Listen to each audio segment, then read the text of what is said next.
Tout ce que vous pensiez savoir sur les statues de l'île de Pâques est au moins partiellement faux. Pas au sens où les Moai n'existent pas, mais dans la façon dont ils ont été bâtis, organisés et surtout déplacés. L'image classique est simple, des figures de pierre massives, sculptées et traînées sur l'île par une main-d'œuvre coordonnée et hiérarchisée. Jusqu'à présent, cela semblait plutôt logique. Mais le vrai problème n'est pas d'identifier qui les a faits. C'est d'expliquer comment une petite société isolée a pu produire et transporter des structures de plusieurs tonnes sans les infrastructures attendues. Certaines statues pèsent jusqu'à 80 tonnes. Cette seule échelle brise la plupart des hypothèses traditionnelles. Les explications par la force brute ressemblent moins à des réponses qu'à des solutions par défaut. Des recherches récentes changent la donne. Grâce à des milliers d'images de drones, des scientifiques ont modélisé en 3D Rano Raraku, la carrière où 95% des Moai ont été sculptés. Ce qui en ressort n'est pas une opération industrielle centralisée, mais une fragmentation. Environ 30 zones d'ateliers distinctes sont réparties sur le site. De petits groupes travaillaient de manière indépendante. Pas des centaines par statue, mais plutôt 4 à 6 individus s'occupant de la sculpture. Cela crée une contrainte. Des groupes indépendants devraient en produire de la variabilité. Pourtant, les statues restent remarquablement cohérentes en termes de proportions et de style. L'explication réside dans une normalisation culturelle plutôt que dans un contrôle hiérarchique. L'exécution variait. Certaines équipes dégrossissaient d'abord les formes complètes. D'autres affinaient les traits dès le début. Mais au final, tous respectaient un modèle précis. La plus grande rupture avec la pensée conventionnelle concerne le transport. Les chercheurs pensaient autrefois que les statues étaient traînées sur des rondins ou des traîneaux. Le problème est que les preuves physiques n'ont jamais vraiment corroboré cette idée. L'usure, le tracé des routes et la géométrie des statues produisent tous des contradictions. Un modèle différent résout ces contradictions. Les statues étaient déplacées debout. Il semble donc qu'au lieu d'être traînées, les statues marchaient. Des cordes fixées sur les côtés permettaient à de petits groupes de balancer chaque statue de gauche à droite, provoquant un basculement contrôlé vers l'avant. Chaque balancement faisait avancer légèrement la base. En répétant ce cycle, la statue avance pas à pas. Il y a un autre détail curieux. De nombreuses statues trouvées le long des routes anciennes ont des bases plus larges et une légère inclinaison vers l'avant. Dans un modèle de traction, ces caractéristiques sont inefficaces. Dans un modèle de marche, elles sont optimales. L'inclinaison vers l'avant déplace le centre de masse juste assez pour amorcer le mouvement, tandis que la largeur stabilise chaque pas. Ce qui ressemble à un déséquilibre est en fait un contrôle technique. L'archéologie expérimentale le confirme. De petites équipes ont réussi à déplacer des répliques de plusieurs tonnes avec cette technique exacte. Pas de main-d'œuvre massive, pas de machine complexe, juste de la coordination et une compréhension de l'équilibre. Les vagues se brisent plus haut que jamais, prêtes à engloutir l'une des îles les plus énigmatiques de la planète. D'ici 2080, la montée des eaux pourrait atteindre Lau Tongariki, la célèbre plateforme cérémonielle de Rapa Nui, aussi connue sous le nom d'île de Pâques. Et ce n'est pas une simple spéculation. Des chercheurs de l'université d'Hawaï, à Manoa, ont déjà effectué des simulations et publié leurs résultats dans le Journal of Cultural Heritage. Leur étude révèle que jusqu'à 51 autres sites culturels, y compris les célèbres statues Moai, pourraient eux aussi être submergés. Mais avant d'en venir à ces sombres perspectives, intéressons-nous à Rapa Nui elle-même. C'est le nom d'origine de l'île de Pâques. Des populations venues de Polynésie s'y sont établies vers l'an 300 de notre ère. Une fois installées, elles ont développé une culture singulière, à la fois inventive et profondément spirituelle. Entre le Xe et le XVIe siècle, elles ont érigé d'imposantes plateformes cérémonielles appelées Aou, ainsi que d'immenses statues, les Moai, destinées à honorer leurs ancêtres. Ces figures colossales se dressent encore aujourd'hui, conférant à l'île une aura de mystère. Tout cela est préservé au sein du parc national de Rapa Nui, une réserve naturelle chilienne qui constitue le cœur même de la culture locale.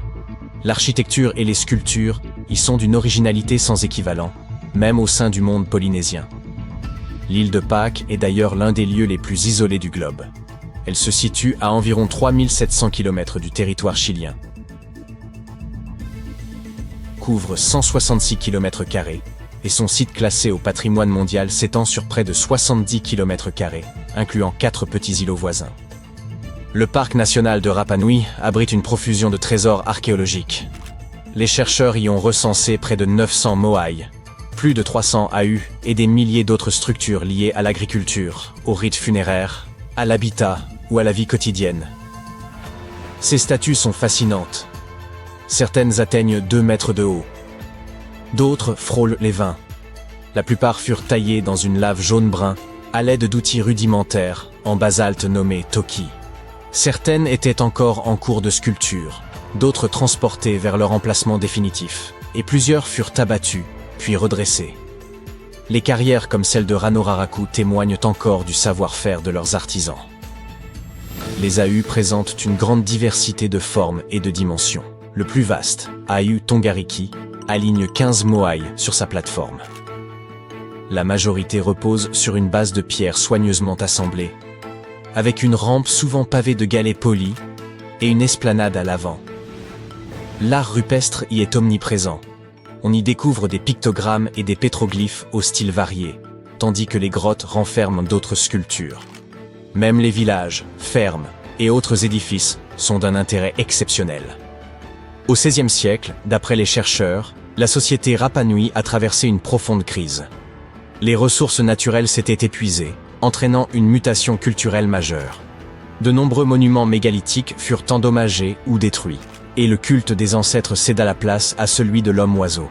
Ce nouveau culte, centré à Orongo, près du volcan Ranokau, s'exprimait dans 54 maisons de pierre semi-souterraines, de forme elliptique, ornées de gravures évoquant les oiseaux et la fécondité. Il perdura jusqu'au milieu du XIXe siècle. La colonisation bouleversa ensuite l'île, l'introduction du bétail. Les déplacements forcés et les maladies décimèrent la population indigène, qui tomba à un peu plus d'une centaine d'individus.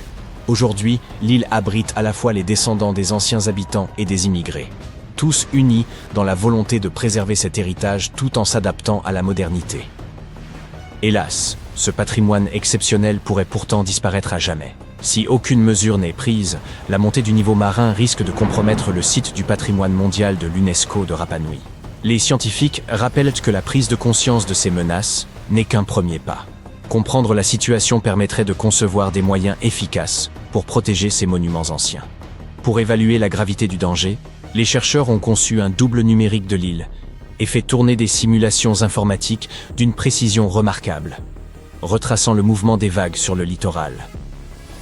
Ils ont ensuite superposé ces cartes de la montée des eaux aux données des sites culturels, recueillis grâce à des partenaires locaux, afin de déterminer lesquels seraient frappés les premiers. Les résultats sont éloquents.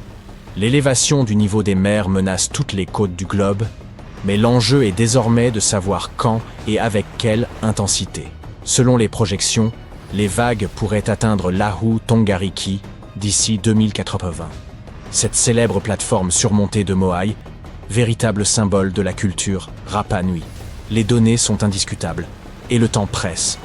Les habitants doivent agir sans délai avant que l'océan ne s'approprie ce qui leur revient de droit. Et l'île de Pâques n'est pas le seul site patrimonial à subir les assauts du climat. Au Pérou, l'antique cité de Chan Chan endure les effets du dérèglement météorologique. Ancienne capitale de l'Empire Chimú, elle demeure la plus vaste cité précolombienne en terre crue du continent américain.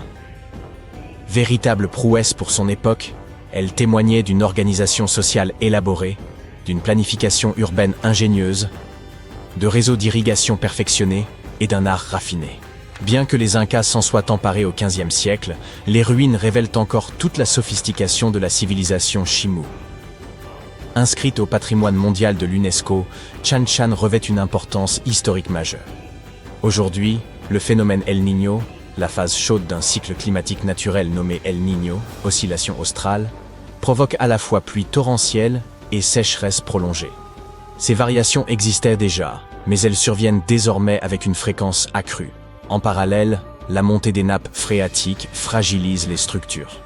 Pour contrer ces menaces, les habitants régulent les eaux souterraines, restaurent les murs, archivent les vestiges, forment les populations locales, sensibilisent à la préservation et élaborent des plans d'urgence. Les tempêtes et la réduction des zones côtières engendrent aussi de graves difficultés sur l'île Herschel, au Canada, où des baleiniers s'établirent au XIXe siècle. La situation est si critique que plusieurs bâtiments ont dû être déplacés vers l'intérieur des terres pour échapper à l'océan. Si l'érosion se poursuit, il faudra les déplacer de nouveau, et certains édifices finiront sans doute abandonnés. Le dégel du permafrost, quant à lui, endommage les sépultures, provoquant la rupture des cercueils enfouis. En nous tournant vers la cité des mosquées de Bagherhat, au Bangladesh, nous constatons que l'eau et la salinité du sol dégradent progressivement les édifices en pierre. Le sel s'infiltre dans la roche, puis se dilate au contact de l'humidité, provoquant fissures et désagrégations accélérées.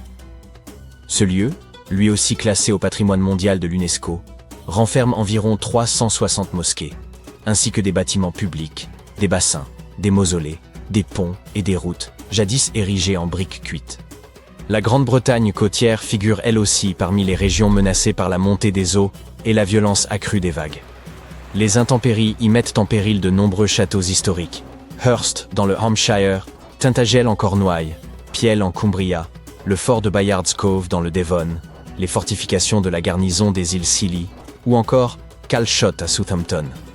Selon l'organisation English Heritage, il devient urgent de consolider les murs et de renforcer les défenses pour protéger ces monuments des tempêtes à venir. De fortes pluies et un climat de plus en plus violent frappent aussi Édimbourg, en Écosse. Les risques d'inondation et de glissement de terrain augmentent chaque année. Depuis 1970, les précipitations annuelles ont grimpé de 13%. Le grès, continuellement imbibé puis séché, s'use peu à peu, affaiblissant le château d'Édimbourg et le socle volcanique sur lequel il repose. Finira-t-il par s'écrouler? Si rien n'est entrepris, ce n'est qu'une question de temps. Un autre lieu emblématique, prisé des visiteurs du monde entier, pourrait lui aussi être submergé, Venise. Sa lagune subit les effets de la montée des mers et les inondations deviennent plus fréquentes. Les bâtiments et les rues de la ville se trouvent désormais directement menacés. Ainsi, les difficultés rencontrées par Rapa Nui ne constituent en rien une exception. D'autres régions côtières, telles qu'Hawaï, subissent la même menace liée à la montée des eaux. Temples anciens, sites funéraires et trésors culturels irremplaçables sont exposés au même sort que les moaïs et les plateformes rituelles de l'île de Pâques. Et il n'y a pas que l'architecture qui se trouve menacée, mais aussi la mémoire, les traditions et l'identité de peuples entiers. Les chercheurs s'appuient désormais sur les données d'inondations côtières pour anticiper ce qui pourrait advenir de Rapa Nui et d'autres sites historiques. Ils cartographient les risques, analysent l'élévation du niveau marin et cherchent des solutions pour préserver ces lieux inestimables. Le temps joue contre eux. Sans action rapide, certains des sanctuaires les plus anciens et les plus sacrés risquent de disparaître à jamais. Les chercheurs ont récemment mis au jour une nouvelle statue sur l'île de Pâques, nichée au cœur du cratère d'un ancien volcan. Ils étaient pourtant convaincus d'avoir déjà recensé l'ensemble des moaïs, ces emblématiques colosses de pierre. Cette découverte remet en question nos connaissances à leur sujet. Tout d'abord, les moaïs apparaissent rarement de façon isolée. Il est donc possible que d'autres spécimens soient dissimulés dans les environs. Ensuite, il s'agit du tout premier moaï découvert au fond d'un lac asséché. Les scientifiques œuvraient à la restauration des zones humides dans le cratère volcanique lorsqu'ils sont tombés sur la statue. Le plan d'eau avait commencé à se résorber en 2018. Durant 2 à 3 siècles au minimum, le lac présentait une profondeur avoisinant les 3 mètres, ce qui rend toute intervention humaine à son fond hautement improbable. Les experts estiment que les moaïs remontent à plus de 5 siècles. Il est donc plausible que le peuple Rapa Nui ait transporté cette statue en ce lieu à une époque où le bassin était complètement asséché.